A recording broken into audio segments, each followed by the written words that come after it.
Camera ready, camera rolling. Action in 3, 2, 1.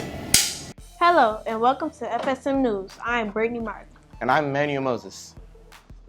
We have an exciting show in store for you today. We sure do, Britney. Well, let's get to it. FSM News starts in 3, 2, 1.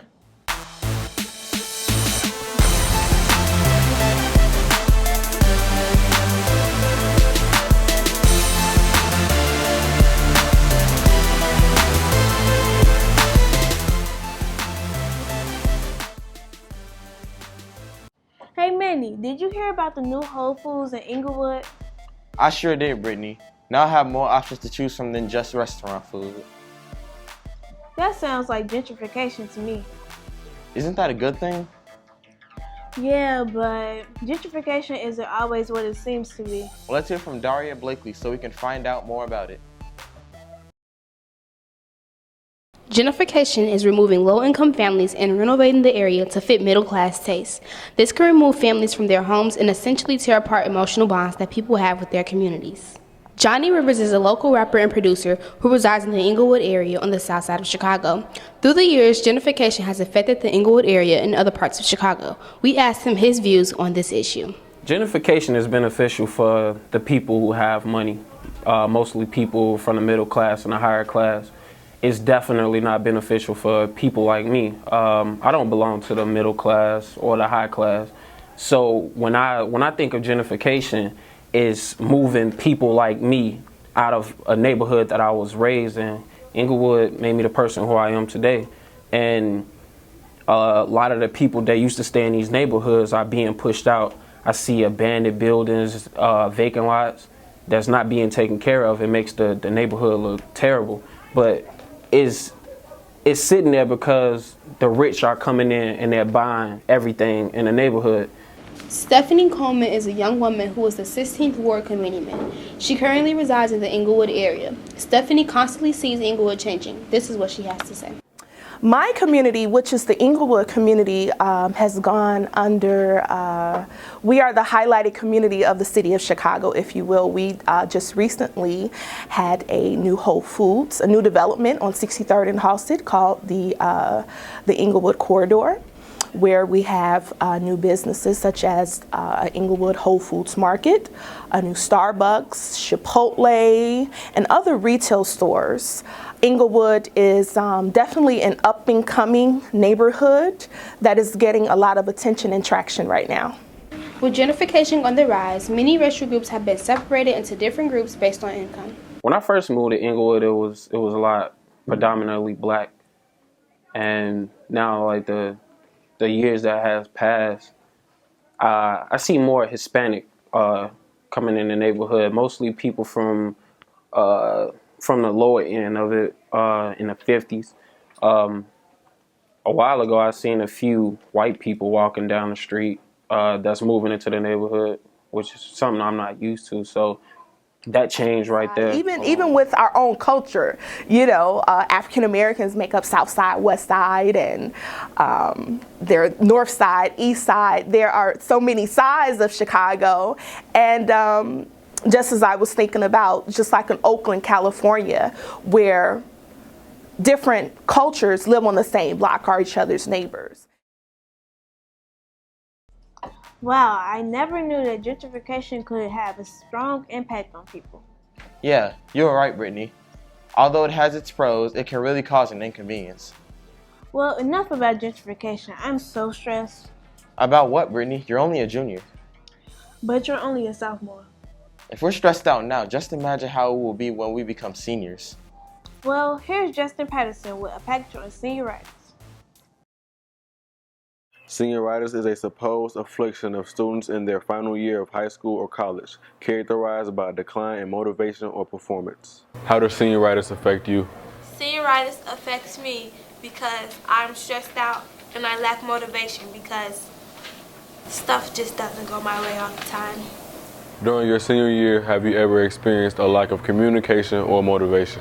Yeah, it's lack of motivation because it seems like they never get to you. Like, it's so many seniors in our class that they cannot get to everybody. So I feel like, oh, my voice is not heard. How do you plan to handle senioritis? I plan on dealing with senioritis just by looking at the bigger picture, looking at my future, which is going to be in college, having fun, and yeah. Seniors do experience very hard times and sleepless nights. However, seniors seem to pave the way for their future in the long run. How can senioritis impact your freshman year of college? So basically, during your senior year, you're basically like not motivated and you think you amount to nothing. But after you graduate and stuff, like you realize that actually you are good at something. But then when you get back to school, you're gonna be like, dang, it's so hard. It's kind of like the freshman year of high school, like you gotta catch on to things. What are your plans after you graduate? With me, I want to go to a 4-year college. I want to make sure I get my bachelor's and be on my A game and make sure that I do what I gotta do to be successful in life. My plans after I graduate is to go to college and get my bachelor's, then go back to graduate school and get my graduate degree, then get my doctorate, to get my PhD, and I want to own a Fortune 500 company and eventually become president of the United States. Seniors have to deal with the college application process, being admitted into colleges, prom, graduation, and other senior activities. This is a lot to juggle in 1 year. How do you think you are going to make time to make all of these plans happen? I have to focus on school and that first because I'm not going to jeopardize that to party or to drink or to none of that because that's not my main focus. Like, I'm focused on my academic goals and my future on the other business goals. Is all of the stress worth it in the long run? Why or why not?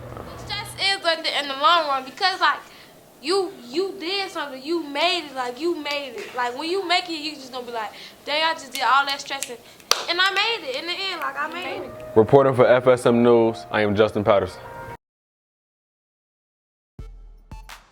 That was interesting. I never knew that senior year could be so stressful. Yeah, I'm so not looking forward to it next year. For some reason, I can't stop thinking about going to the circus this weekend. Don't you just love the little funny clowns?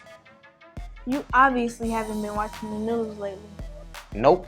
What's been happening? Well, I may not be able to tell you much, but here's a PSA on clown siding. Yeah, Mom, I just got out of school. I'm going to the garden to study for my test tomorrow. Love you. Bye.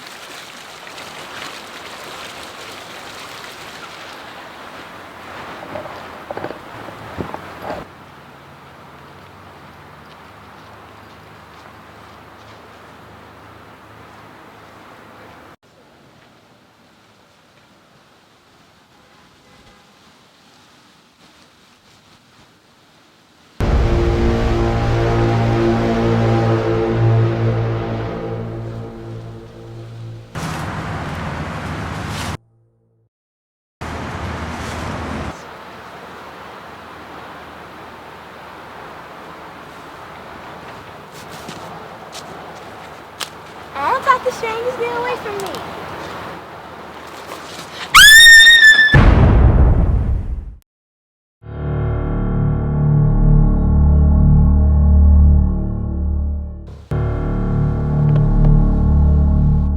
Clowns are wandering. Be aware. I'm most definitely not going outside to do homework anymore. Boy, don't nobody want you. Why do you have to treat me like that? Now, watch it when I drop out and become an alcoholic. You're gonna feel bad. You better stop joking, Manny. There are already too many teens out here drinking underage.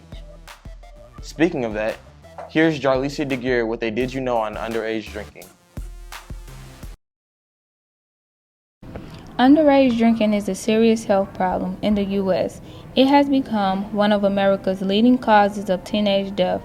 Alcohol is the most widely abused substance among American teens.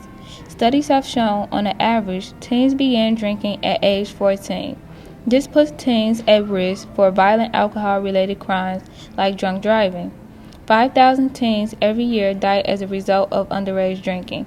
This includes about 1,900 deaths from car crashes. Last year in June, 2 graduates of Wooten High School in North Potomac, Maryland, were killed in a car crash after they left a party where police believe teenagers were drinking. Alexander Merck of Potomac and Calvin Lee of Rockville, both 18, were pronounced dead at the scene. Driver Samuel Joseph Ellis, 18, of North Potomac, suffered life-threatening injuries Teen drinking can cause many safety hazards and can affect not only the teens but their loved ones. I bet you're not thinking about dropping out now. Nope, I learned my lesson just from watching that, did you know? Well, that's our show for today. Check us out next time on CAN TV on Channel 19. You can also find us in ABC7 Chicago's website on community section. Viewers can also find us on Facebook. Just search FSM News. In 3, 2, 1, that's a wrap.